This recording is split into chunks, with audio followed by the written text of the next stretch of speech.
All right, before we start this video, first of all, I would like to say that I speak and explain things very slowly. And that might be a problematic for you if you're looking for a video that is very fast paced. But in my point of view, it doesn't really work because, when I have to explain the tools and the techniques, you can, catch the explanation and understand the explanation very well when somebody speaks very slowly. That's just my point of view. However, we can go down in the tool of your video and then speed it up to make the video even faster if you like. Second, it's always useful to come back to the video whenever necessary because you might forget what I just explained. And in order to revisit the video, make sure that you save the video for future reference. And third, go down in the description below and then click on the link in order to download the software. Unless you already have the software, that's fine. But if you don't have it, go down in the description below and then click the link in order to download the software to try it out by yourself. Best way to learn anything. And then if you like, I'm more than happy to provide you the raw photo that I'm using for this video so that you can practice it on your own.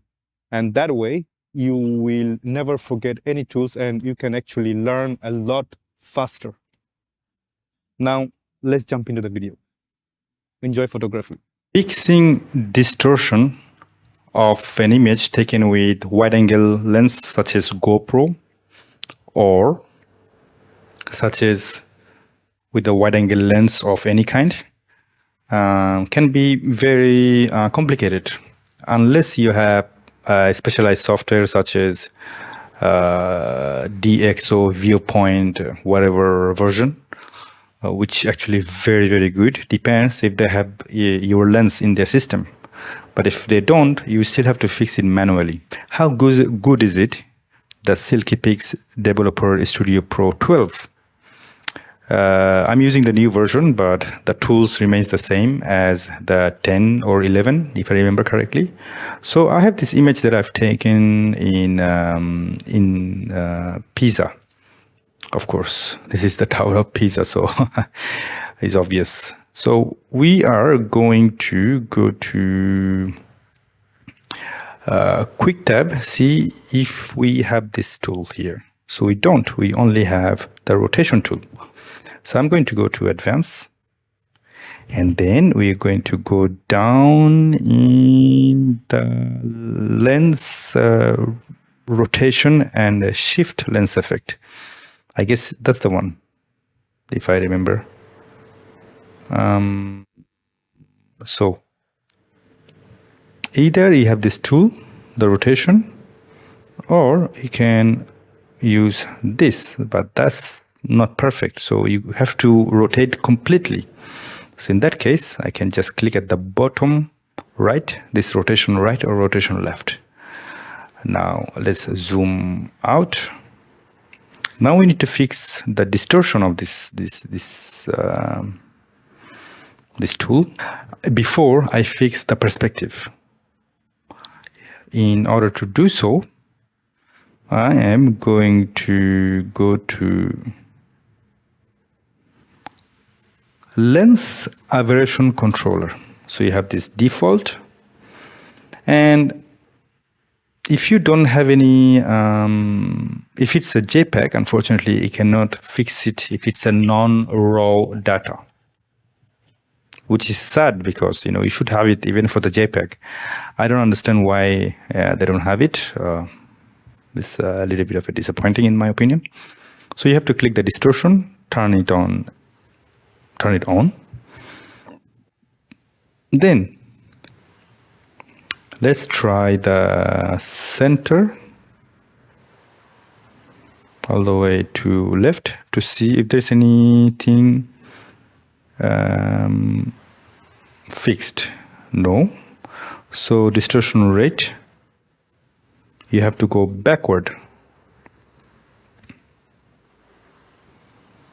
So I did as much as I can, and let's see if there is anything that I can do. So that's the center That's the edge, center and edge.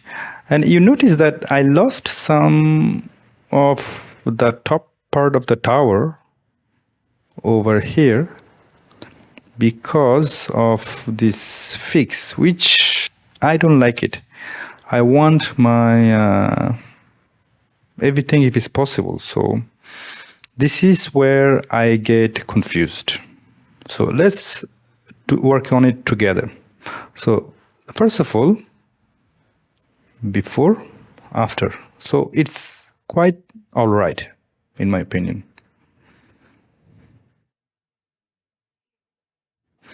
Now, once everything is fixed, almost, I'm going to go back to rotation and shift lens effect and see if there is anything I can do. Now I have to fix the if it's straight or not. So let's try to the left. No. Let's try to the right. And that looks pretty straight enough for me. Now let's try the shift lens effect, vertical or horizontal. So we need to work on the vertical perspective. So before I go there, I'm going to see the horizontal. No, horizontal is not for us. Maybe slightly to that right, but vertical definitely is. So if I go backward to 100, no. So you have to go to minus. So we go.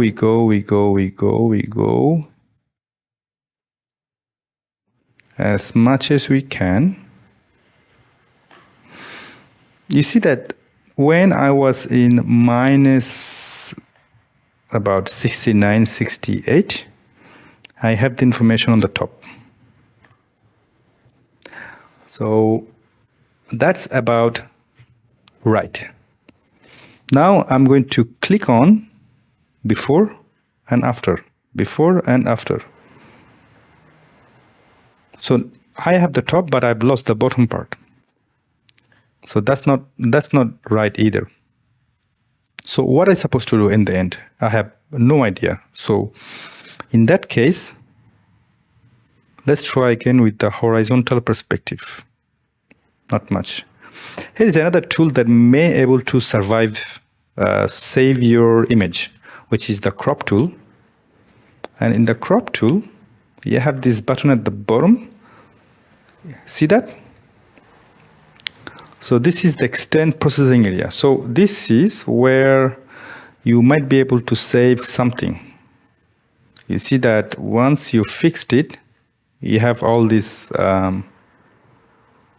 area that automatically been cropped.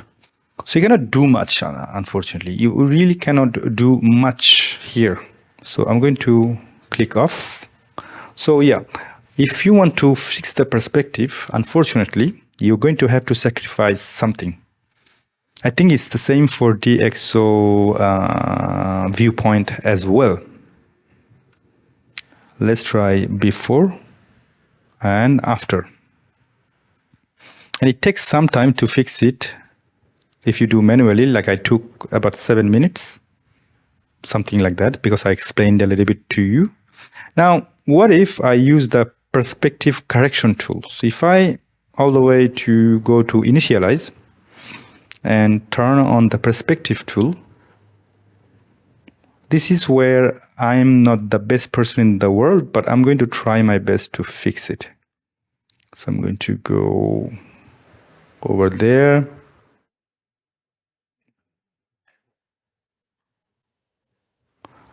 Because you have to do a lot of guesswork. And I'm going to try my best to pick up the both side. Let's say zooming quite a bit. The behind, because this is going to give you that which part is straight and which part is not. And I'm guessing that it's going to be all over the place, but we're going to try. My goodness. Yeah, we lost everything. So that's and no. Now, let's try it again. At the bottom. And then a little bit on the sky. I'm keeping the space a little bit. If anyone has a better idea, please, I'm more than happy to say it, because I'm trying here, because I don't think this thing is compatible for this type of architecture. It's more compatible with the buildings, in my opinion. But let's try it. No, it doesn't work either. So yeah, I'm not going to waste your time because it's already about 9 minutes. So in summary, when it comes to distortion correction, this is pretty easy to do. You can go to left or right, depends on your lens. And then you have to play with the center or edge. But it will come at the cost of losing some parts. So let's say you have to just make sure that what you want a perfectly straight image, or you want to protect some of the image from your top. And then once it's done, you can go down into the rotation and shift lens, and then you can play with your perspective just a little bit. For instance, in this case, minus. Generally, this is where you're going to use quite a lot, unless you're taking a photo from the top. And then if you're at the center, that's fine. But if you're taking an image from the sideway, then you have to turn left or right. But then again, that will come at the cost of losing some part of your image. But other than that, it's totally possible. So let's take a look before or after. So that's before and that's after. So I hope that this tool helped you a little bit. I apologize that I could not show you the perspective correction because I thought that that would be possible. But it looks like that. This type of tool, it's easier to let it go, or you have to do a lot of trial and error. Unless you have a tool which is fantastic, such as DxO Viewpoint. But that depends. If the GoPro is not in their list, then good luck. Because unfortunately, if their database missing a lens, then it doesn't really work. I hope this video quite helpful to you. If so, enjoy it. I don't ask you for nothing.